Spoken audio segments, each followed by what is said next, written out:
Alhamdulillah, wassalatu wassalamu ala rasulillah, wa ala alihi wa ashabihi ajma'in, amma ba'd.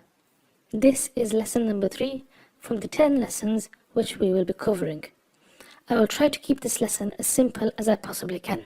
However, it is extremely important that you listen and take notes very carefully, as this will open up an ocean of information to you with regards to the understanding of the Arabic language and by extension the Qur'an. I recommend you practice this lesson a lot, and inshallah with practice the concept will become easier and easier. This is lesson number 3 about fi'l al-madi, which can be translated as the past tense verb. Before we start, I'll start by saying that whenever I say the word fa'al, I mean a verb or an action word. So basically some sort of doing word, something that's happening. So any word that is an action or number 2, action or something you do. In English we call it a verb. In Arabic you call this a fa'al. Let's take a look at two things. Number 1, how is a fa'al or verb done? And number 2, who does the verb?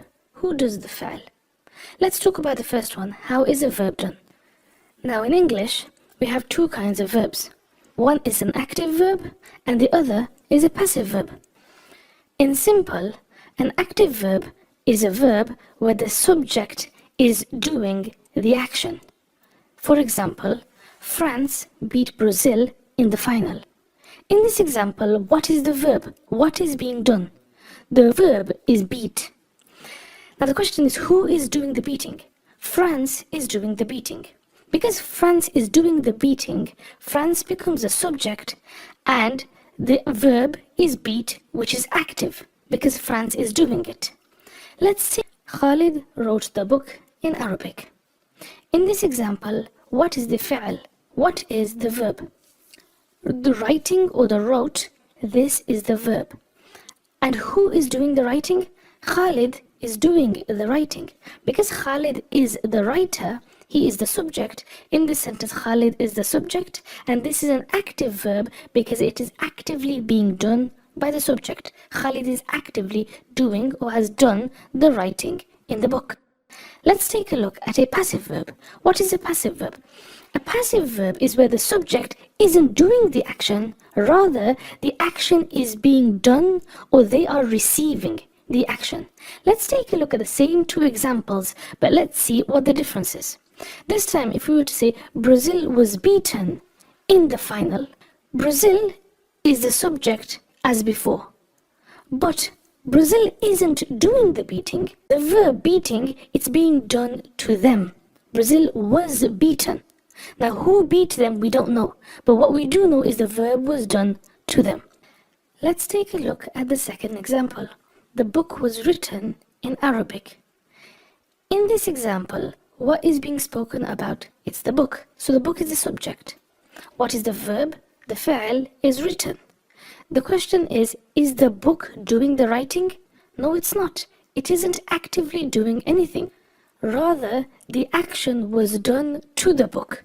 Now, we don't know who has done it, but what we do know is that the verb in this sentence written was done to it. It is passive, not active.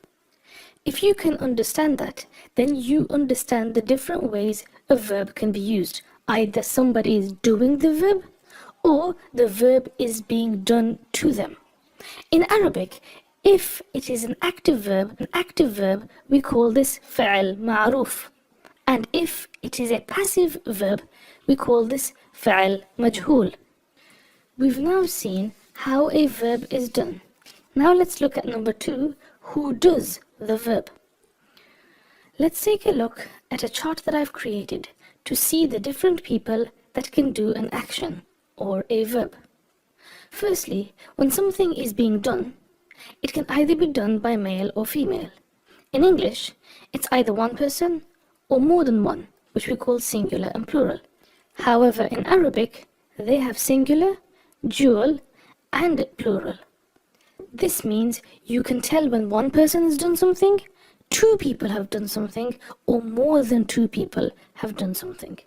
The next thing to focus on is on the right side, where we have what we call in English third person, second person, and first person. In simple, what this means is the third person are those male and female who are either far away or they are not there when you are talking about them. Second person are those people who you are talking about who are close or present in front of you. And first person is the speaker themselves. With an example, this will make a lot more sense. Let's use the verb fa'ala in Arabic. Fa'ala means to do. So, if it was done in the past, it would be said that he did it. In the present, he is doing it. And in the future, he will do it. We are only going to focus on past tense. Now, let's look at this chart and use the verb to do. Let's start from the male. If it was one person who was far away, you would say he did it, both of them did it, all of them did it. Then for the women, we would say she did it, both of them, meaning both of those women did it, and all of those of them, meaning both of those women did it, and all of those women did it. Then second person, let's start from the male. We would say you did it, as in you, one man, both of you did it, or all of you did it. Here we're talking to all of the men, all of you guys did it. If we look at the women, we would say you did it, as in to the lady, you've done it, or both of you ladies did it, or all of you ladies did it.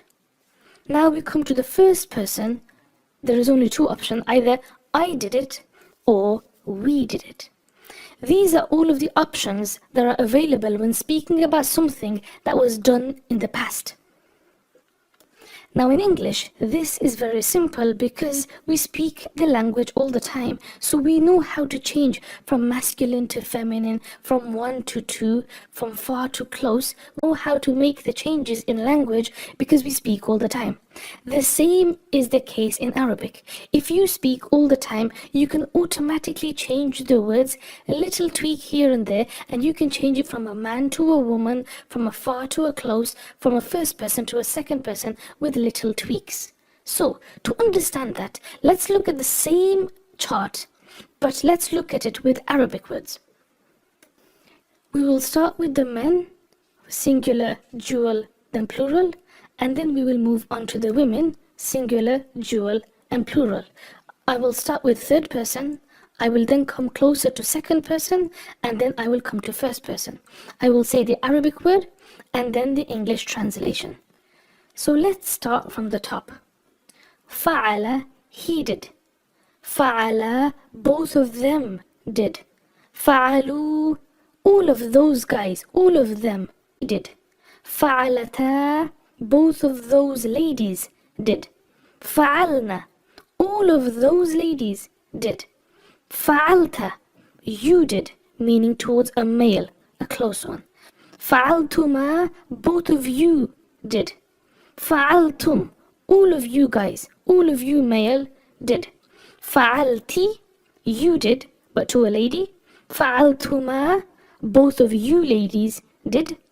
Fa'altunna, all of you ladies did. Fa'altu, I did. Fa'alna, we did. Those are the different ways of changing a verb so that you can tell a person about an action that has been done, and you can tell them who did the action, whether it was a man or a woman, one, two, or three, whether it was you yourself or many people. By altering the words in this manner, or many people, by altering the words in this manner, you can talk about things that were done in the past. Here is a chart that shows all of the verb forms in past tense, active voice. So you can see the list of all of the Arabic words with the English translations, and I would recommend that you memorize this because this will be the foundation for translating and understanding verbs. Now, if you remember earlier, we spoke about active and passive. Now, in an active verb, the verb was actively done by somebody, and in a passive verb, the action was done to the subject rather than they themselves doing it. Now, we've seen examples in English of active and passive sentences, but what about in Arabic? To change an active verb into a passive verb, follow the following procedure. Let's take the word fa'ala. To change that from active to passive, you put a dhamma on the first letter, so the fa gets a dhamma, the second letter gets a kasra, and now the word goes from fa'ala to fu'ila. This is now a passive voice. The same will be done to the second. Where the verb previously was fa'ala, it will become fu'ila. Where it was fa'alu, it will become fu'ilu, and so forth. Have a go at changing all of the active verbs into a passive verb, and then check your answers with the chart that I will put on the screen now. If you've got that correct first time round, that's absolutely amazing. If you've made mistakes, that's absolutely fine. Take a look at the list below, read the Arabic words, look at the English translation, and again, I would recommend you memorize this list with the translations. Nutshell is فعل الماضي, past tense in the Arabic language. Before we move on, I'd like to share here the Arabic translation for some of the words that we use in English. If you take a look at the chart here, we'll start from the top. Male in Arabic is known as mudhakkar, female is known as mu'annath. One is known as wahid, two is known as tathniya, the dual, and the plural is known as jama'. So you got wahid, tathniya, and jama', that's your singular, dual, and plural. You've got your male as mudhakkar, and you got your female as mu'annath. With regards to third person, meaning a person who is far away, it's known as ghaib. And with second person, meaning a person who is closer or present, person, meaning a person who is closer or present in front of you, it is known as hadir. And the final one, first person, is known as mutakallim. As long as you understand them in English, it's absolutely fine, but it is also good to know the Arabic words as well, so that if and when you are completing the homework and an example comes up where it says jama' mudhakkar ghaib, you'd look at jama' as plural, mudhakkar as in male, and ghaib, third person, meaning far away. And then you would create the verb in that sense. If you have understood the concept of how to make verbs in Arabic, the next stage is to create other verbs using the verb table that you have just learnt. To do this, always find the singular male third person word first, composed of 3 letters. For example, fa'ala. Then match that to the new verb that you are trying to create. Let's take the example of the word nasara. Nasara means he helped.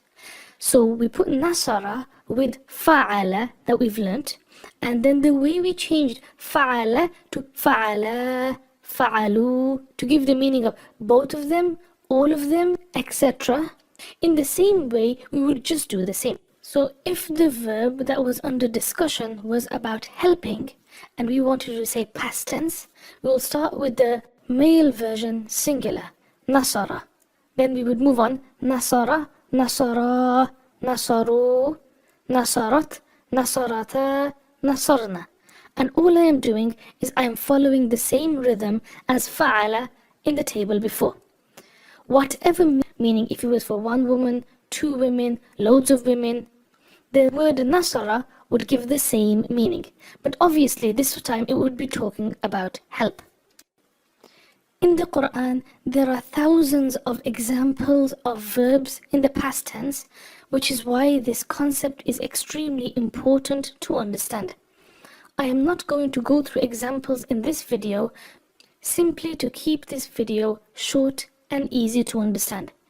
If you are interested in looking at examples from the Qur'an and how to form verbs and use different examples, I will create a supplementary additional video which you can watch just to familiarize yourself with how to create verbs and how to translate verbs. If you are feeling confident, I will add a word list below with exercises and word banks for you